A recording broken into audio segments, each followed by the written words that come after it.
Amina Rashid was the last person anyone expected to die in scandal, and Nico Barnes was the last person anyone expected to kill. But behind closed doors in a quiet Ohio suburb, their forbidden connection unraveled into a deadly obsession. One built on secrecy, loneliness, and a love that was never meant to exist.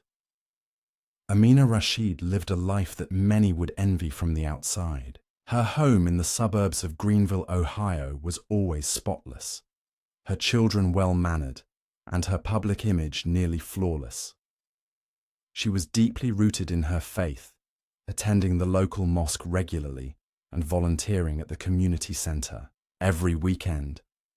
Those who knew her described her as graceful, kind, and humble. She wore her hijab with quiet dignity, carried herself with composure, and spoke with a gentle voice. Amina embodied everything a devoted wife and mother was expected to be.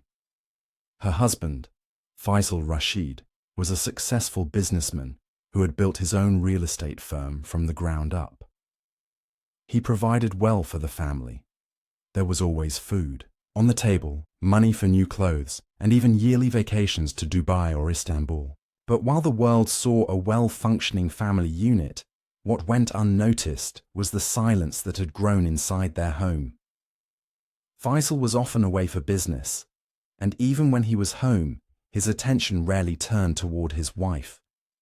Conversations had dwindled into brief exchanges about bills, schedules, or the children's grades.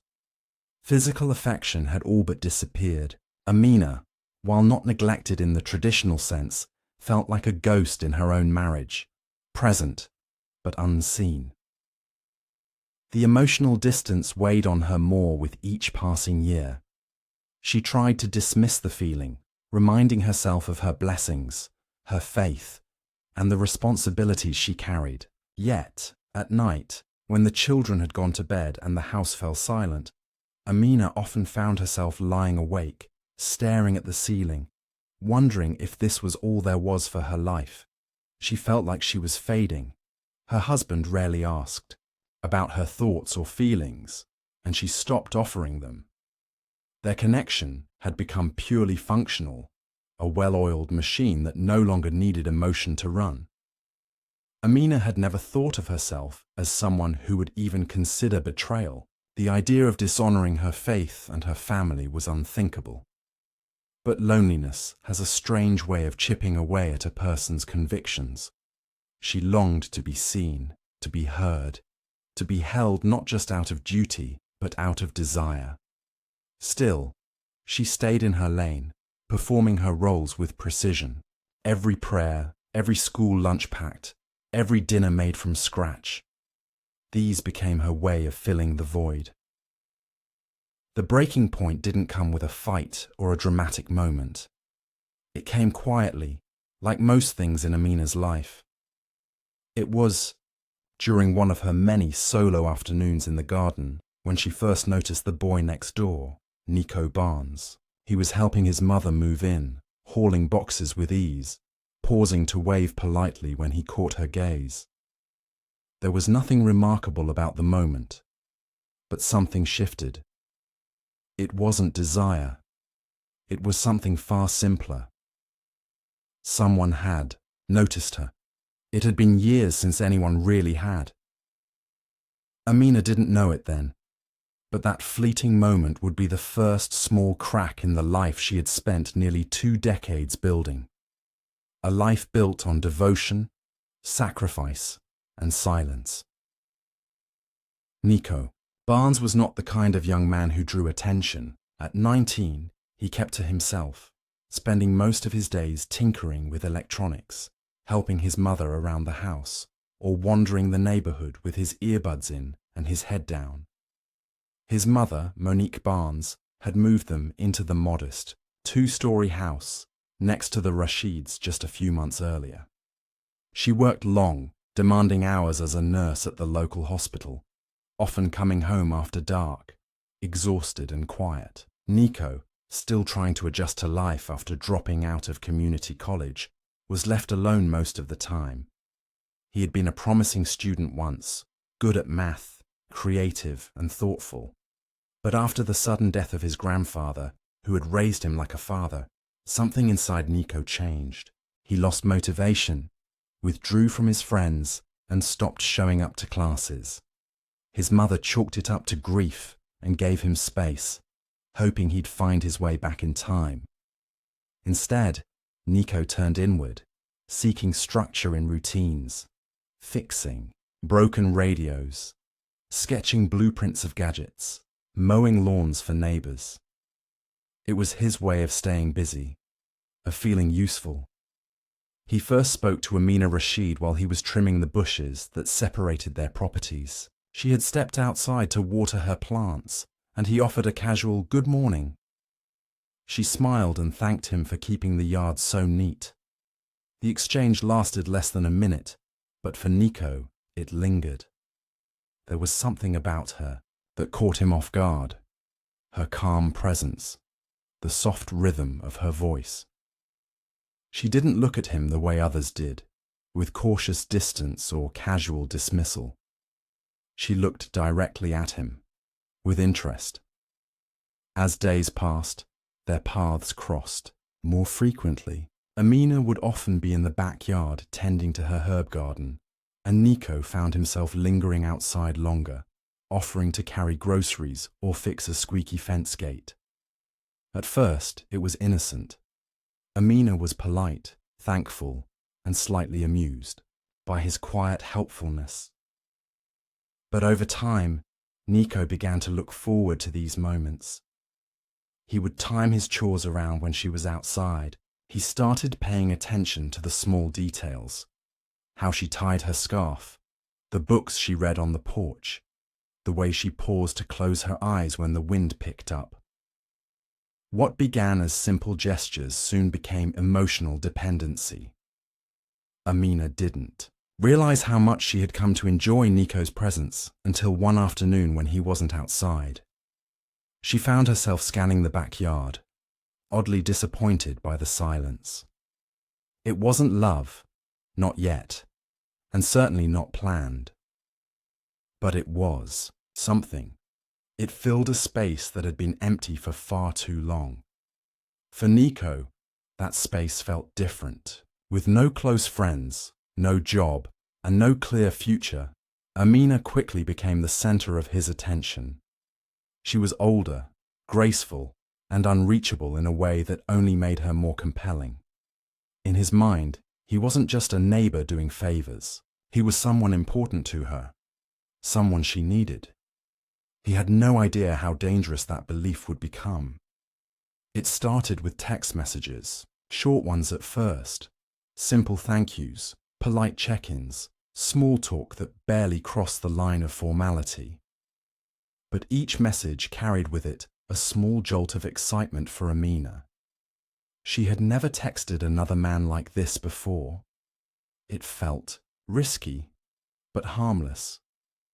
Nico would send her photos of his gardening progress, or links to songs he thought she might like. She responded with careful emojis and one-word replies at first, testing the boundaries. But the replies grew longer, more personal. Then late-night messages started to appear. That was when the tone changed.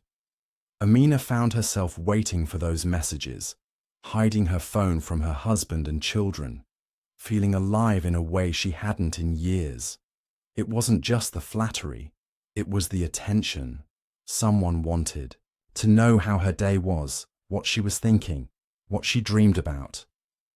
Nico was young, but emotionally intense. He listened closely, complimented her thoughts, told her she was special. He didn't just see her, he idolized her.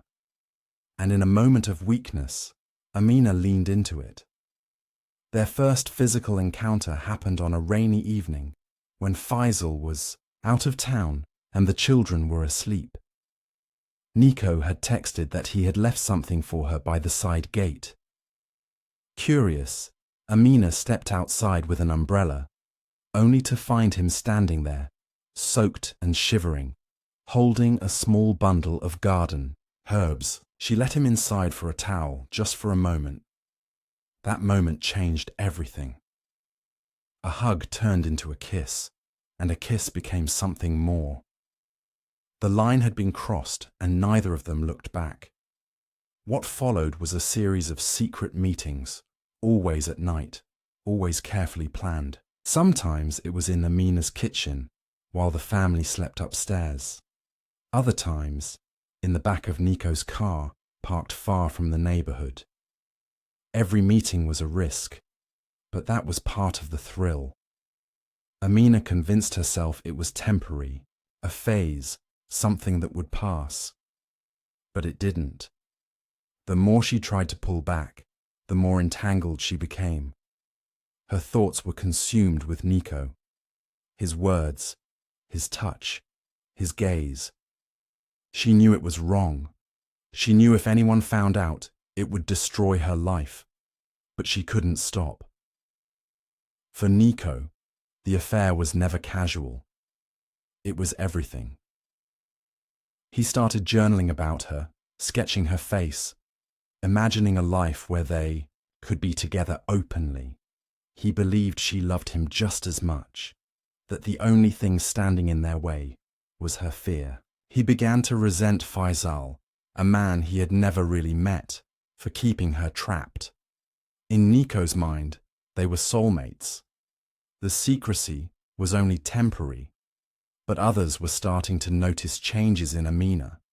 She was distracted, nervous, more protective of her phone. Her daughter Layla began watching more closely, picking up on the irregularities. Suspicion was growing. The foundation of lies was beginning to crack. Neither Amina nor Nico realized it yet, but they were hurtling towards something irreversible. The passion that once felt like freedom was becoming a chain neither of them could break without damage. The affair had gone on for nearly 4 months when Amina began to feel the full weight of what she had done. What had started as an escape had turned into a trap. She found herself constantly lying to her husband, to her children, and worst of all, to herself.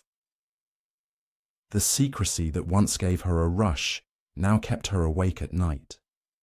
Guilt gnawed at her, especially when she watched her children laugh or pray, or when she stood beside her husband in silence, knowing the truth he didn't. The fear of being found out grew stronger than the excitement, and in that fear, Amina made a decision, one she hoped would end it quietly, without anyone getting hurt.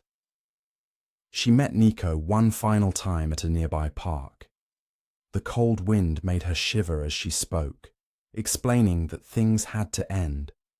She told him it wasn't right, that she needed to focus on her family, her faith, and her responsibilities. She begged him to understand. But Nico didn't take it well. He didn't cry or yell. He just stared, hollow-eyed, like something inside him had shut off.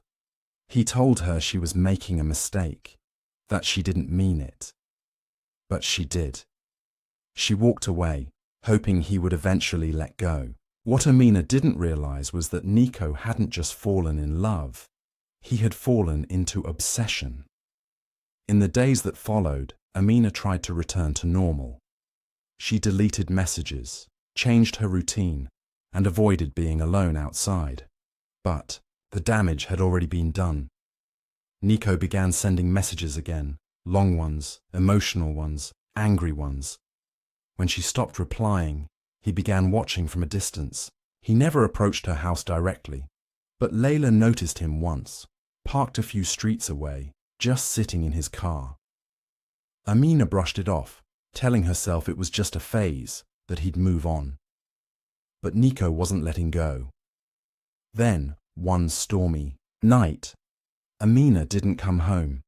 She had gone out for a walk just after putting her youngest child to bed.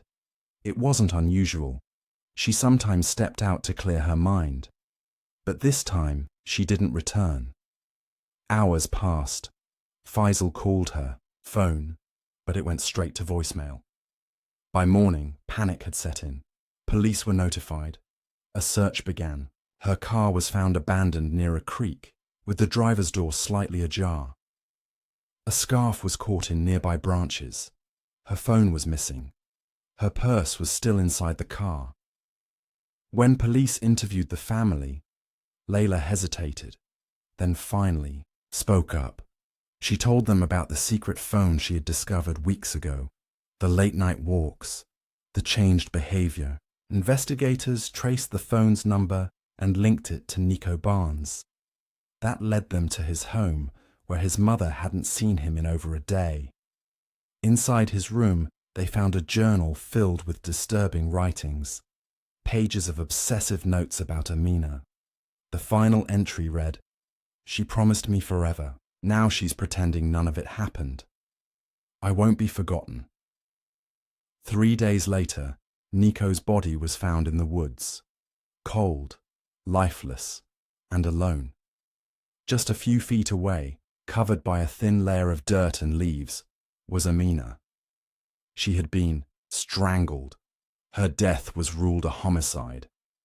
Nico had killed her, then taken his own life. The affair that had started in whispers ended in silence, permanent, brutal, and unforgiving. The news of Amina Rashid's death spread through the town like wildfire. It was a story no one could have imagined, one that shattered the illusion of a perfect family and revealed a tangled web of hidden desire, betrayal, and tragedy. The headlines were sensational, but the community was left in stunned disbelief. People who had once admired Amina struggled to make sense of the woman they thought they knew. The mosque where she had been a regular volunteer held a memorial in her honor, but the whispers didn't stop. Everyone had questions, and few had answers. Faisal Rashid was devastated. Grief consumed him, but so did shock. He had no idea the woman he had shared his life with for nearly 20 years had lived a secret life parallel to their own. Friends and relatives came forward to support him, but even their comfort felt hollow. He withdrew from public life, avoiding reporters, skipping community events, and closing his business indefinitely. He packed up his home within weeks of Amina's funeral and moved his children to another city, hoping to escape the shadow of the tragedy that had destroyed their family. The children struggled in silence. Layla, the oldest, carried the heaviest burden. She had seen the signs. She had kept her suspicions locked away until it was too late. Now, she couldn't escape the memory of that night. Her mother slipping into the dark, never to return. Her younger siblings were too young to fully grasp what had happened, but they sensed the loss, the change, the weight in their father's voice. Their lives were permanently altered, marked by a story they would carry with them forever. The town itself remained uneasy. Some viewed Amina as a victim of emotional neglect, of cultural expectations that silenced women's pain, of a young man's dangerous obsession. Others saw her as the one who made the first mistake, who allowed temptation to lead to destruction. There were no easy answers. Nico's mother, Monique, was left with her own grief to bear. She had lost her son in the most violent way imaginable and had no way to understand the depths of his actions. She avoided the press, declined interviews, and quietly moved away, leaving behind only the memory of a home filled with unbearable silence. The tragedy sparked difficult conversations in the community about mental health, isolation, and the hidden lives people lead behind closed doors. Religious leaders spoke of temptation and forgiveness. School counselors were called in to speak with students. But beneath all the public reflection was a deeper, more uncomfortable truth. No one truly knew what was going on behind the walls of the Rashid household. Not the neighbours, not the friends, not even the family. Years later, the case remains a haunting reminder of how quickly lives can unravel when pain is left unspoken and secrets are allowed to grow in the dark. Amina Rashid's story became more than a tragedy. It became a cautionary tale, a reminder that even the most perfect-looking lives can hide the most dangerous cracks, and that sometimes love, when twisted by loneliness and desperation, can become deadly.